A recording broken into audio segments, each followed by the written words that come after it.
The US military came out and said that they approved of Iran's military drill with its allies, right? Russia and China. Like I told you in my previous video, Iran announced that they're going to have a military drill starting this week. Actually, it's Sunday. I thought it will start on Monday, but they say it's going to start on Sunday and going Monday, and I believe ending on Tuesday, if I'm not mistaken. And I told you in my previous video that Iran also announced that Russia and China will be joining the military drill, meaning that there will be some ships coming from Russia and China to join this drill, and that this drill was going to take place in the Strait of Hormuz. So the US military came out and said, well, we approve of Iran's military drill. So this is extremely funny, right? And then they continue by giving a statement saying, well, Iran need to be careful that they don't come close to the US assets, during this drill, that they don't provoke the US and all of that, right? So I started laughing. Number one, Iran did not ask the US any permission to do military drills in their own backyard. The Strait of Hormuz is controlled by Iran. Iran can decide to close that if they want to. Now, I understand that a lot of traffic, right, commercial traffic is going through that area. It just happened to be in the backyard of Iran. So they can decide to do whatever they want over there. They can decide to close it. Yes, it's going to be uncomfortable for the economy, but it is their area. And they don't have to ask permission to anyone to do a military drill in that area. The reason why they're even doing this is because of the presence of the US that has been threatening them for months now. Not, I don't want to say for years, right? And Iran has had enough. And so they come out there acting as though they own the area. Talk about, we give permission to Iran to do the military drill. You don't give them any permission. They didn't ask you for anything. They will do it if they want to. This is because they don't want to come out and say we don't approve of it. Iran will still do it. And they will look like they have no power. So in this particular case, they come out and say, well, we approve of Iran military drill. They're imposing that to you because you are the uninvited guests. And then the second point I want to make is this. It is the US that came in that area to start a war. They came there to fight, talking about, they're going to bomb Iran. They can decide to do whatever they want over there. I mean, you are worried about Iran having a military drill? You came to fight. How can you be worried about safety when you came to provoke a war? See, this is a typical case of bullies, right? Bullies don't want you to discover how weak they are.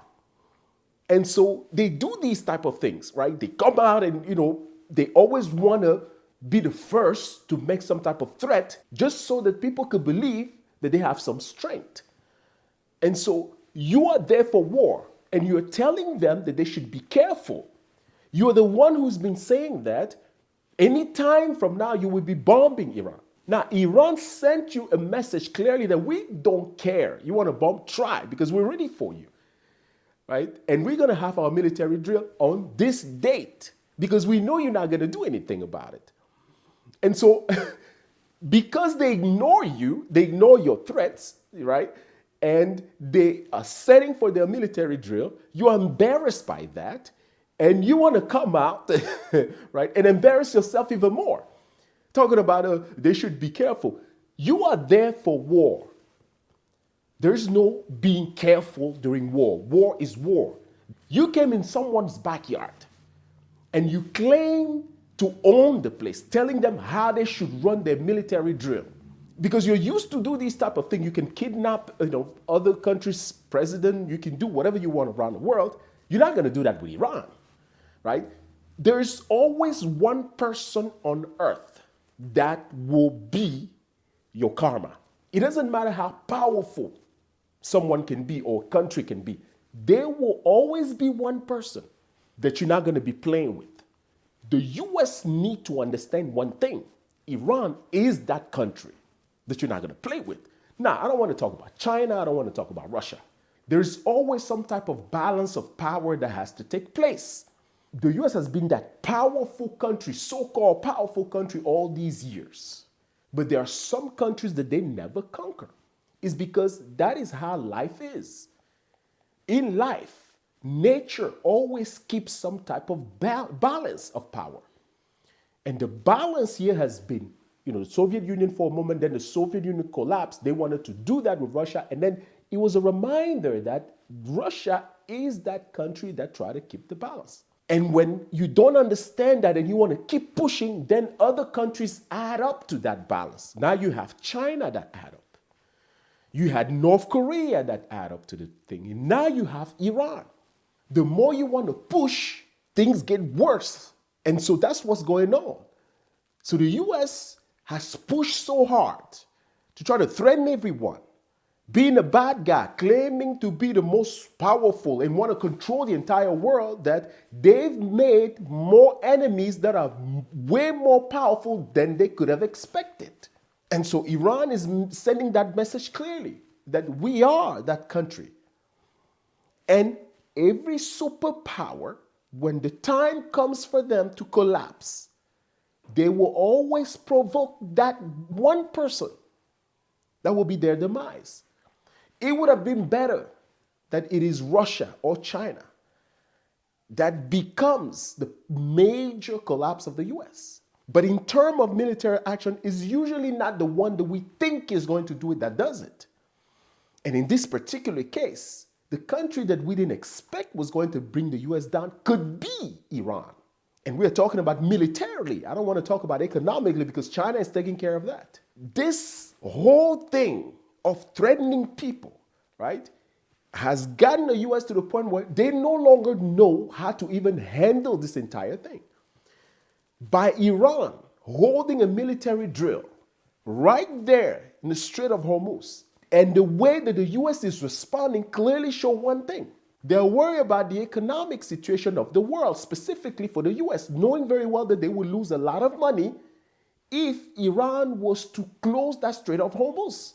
So if you are worried about the economic situation, and you are there making statements talking about, oh, Iran need to be careful and all of that, why are you trying to provoke a war that you know is going to make things worse? That's where the major question is. But all of that is the confusion, right? The paradox of this entire situation. The US think that they can get away with just, a quick bombing and then, destroying Iran or trying to take over some part of Iran or destroy whatever, and then nothing will happen to them, that they wouldn't lose any soldiers.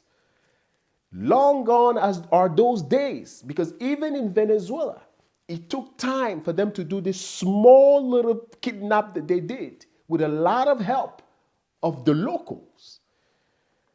In Iran, nothing is going to happen like that. And you have to understand that. If you are going there, you will be embarrassed. So instead of you all to try to play the tough guy, and I'm the US, the most powerful country in the world, I think you need to understand one thing. Not this time. You are in the backyard of a country that will not allow you to get away with what you usually do. And all this time that you are being given is so that you can reflect and wake up and realize that things have changed.